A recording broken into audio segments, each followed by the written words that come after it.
അകാലത്തിൽ പൊലിഞ്ഞ സഹപ്രവർത്തകന്റെ കുടുംബത്തിന് വീടൊരുക്കാൻ കാരുണ്യ യാത്രയുമായി 350ഓളം ബസ്സുകൾ.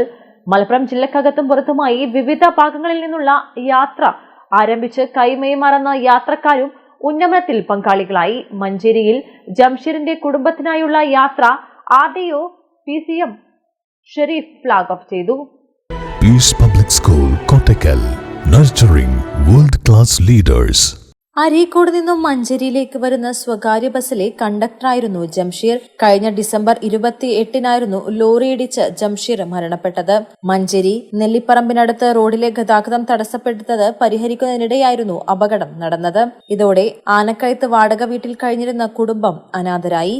8-3 വയസ്സുള്ള കുരുന്നുങ്ങളടങ്ങുന്ന കുടുംബത്തിന് വീട്ടും മാസ ചെലവിലേക്കും ഒരു വരുമാനം കണ്ടെത്താനാണ് കാരുണ്യയാത്ര ആരംഭിച്ചത്. ബസ് ഉടമകളും ജീവനക്കാരുമായി 5 പേർ ചേർന്നിട്ടുള്ള വാട്സ്ആപ്പ് കൂട്ടായ്മയാണ് കാര്യങ്ങൾ ഏകോപിച്ചിരുന്നത്. മഞ്ചേരിയിൽ നിന്നാണ് കാരുണ്യയാത്രക്ക് തുടക്കം കുറിച്ചത്. ബസ് ജീവനക്കാർ ഉൾപ്പെടെ പ്രത്യേക ബാഡ്ജ് ധരിച്ചാണ് പ്രവർത്തനം നടത്തിയത്. കാരുണ്യ സർവീസ് നടത്തിയ മുഴുവൻ ബസ്സുകളിലെ ജനങ്ങളെയും നാട്ടുകാരെയും അറിയിക്കുന്നതിനായി പോസ്റ്ററുകളും പതിപ്പിച്ചിരുന്നു. കാരുണ്യയാത്രയിൽ ലഭിക്കുന്ന മുഴുവൻ കളക്ഷനും മറ്റു ബസ് ജീവനക്കാരുടെ വേതനവും ജംഷീറിന്റെ കുടുംബത്തിന് നൽകാനാണ് തീരുമാനിച്ചിരിക്കുന്നത്.